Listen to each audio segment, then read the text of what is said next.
உங்களுக்கு ஆலோசகர் யார் தான்? சத்தமா சொல்லுங்க.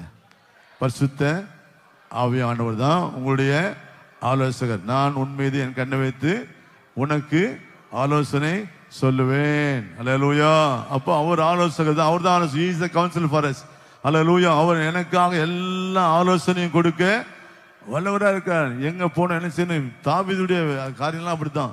நான் அந்த தண்டை தொடரலாமா கேட்பார் அவர். அல்லேலூயா. நான் போலாமா, போருக்கு போகலாமா கேட்டு கேட்டு போனதுனால தான் கர்த்தருக்கு என்ன பேர் வச்சாரு? இவன் என்னுடைய இருதயத்துக்கு ஏற்றவன். நீ அப்படி கர்த்தருடைய சொல்லை கேட்டு நடக்கிறவனா இருந்தால் நீயும் கர்த்தருக்கு ஏற்றவனாய், இருதயத்துக்கு ஏற்றவனாய் இருப்பாய். தாவீதை போல. யாரை போல? தாவீதை போல. அல்லேலூயா. தாவீதை போல. தாவீது தான் கர்த்தருக்கு ஏற்றவன் இல்லை, நானும் கர்த்தருக்கு ஏற்றவன் தான்.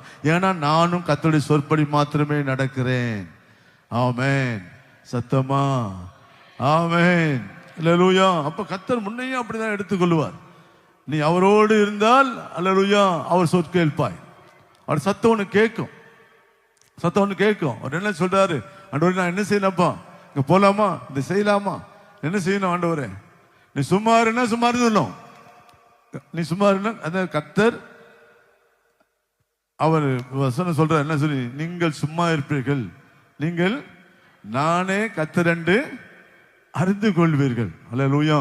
நீங்கள் சும்மா இருங்க, நான் கர்த்தர் என்று நீங்க அறிந்து கொள்ளுங்க. நீ யுத்தம் பண்ண சொன்னா யுத்தம் பண்ணணும், சும்மா இருக்க சொன்னா சும்மா இருக்கணும், நீ பேச சொன்னா பேசணும், அமைதியா இருக்க சொன்னா அமைதியா இருக்கணும். அல்லேலூயா. சின்ன பிள்ளை மாதிரி வாயில வரல வச்சுக்கணும். ஆமா, அவருக்கு உண்டாக நீ உன்னை தாழ்த்தும் போது கர்த்தர் உன்னை ஆசீர்வதிக்க வல்லவராய் இருக்கிறார். அவர் செயல்படுவார், உனக்காக அவர் செயல்படுவார். நடந்தது என்ன? அல்லேலூயா. அவர் எல்லாரும் யுத்த புருஷர்கள் என்ன செய்றாங்க? ஒரு முறை சுற்றி வந்தாங்க. எத்தனை நாள் சுற்றி வந்தாங்க? 6 நாட்கள் அவர்கள் சுற்றி வந்தார்கள். அல்லேலூயா. 6 நாட்களும் சுற்றி வந்த பிற்பாடு கர்த்தர் சொல்ற 7ஆம் நாள் என்ன சொல்றாரு? 7 தடவை சுத்தி வரணும். அப்போ 7 எக்காலங்களை முன்னே வைத்துக்கொண்டு எக்காலங்களை ஊதிக்கொண்டே போகணும். அல்லேலூயா. அந்த எக்கால சத்தத்தை தவிர வேறு சத்தம் கேட்கவே ஜனங்கள் இருக்கிறாங்க. எவ்வளோ ஜனங்கள், எல்லாம் யுத்த புருஷர்கள் எல்லாம் இருக்கிறாங்க, நடக்கிறாங்க. எந்த சத்தம் தான் கேட்கணும்?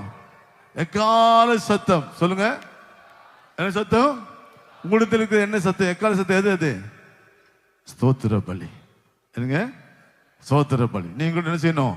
எப்பொழுதும் துதிச்சுக்கிட்டே இருக்கணும், ஸ்தோத்திரம் பண்ணிட்டே இருக்கணும். அப்போ அவங்க எக்கால ஊதுனாங்க, நாம என்ன எக்கால ஊதுவோம்?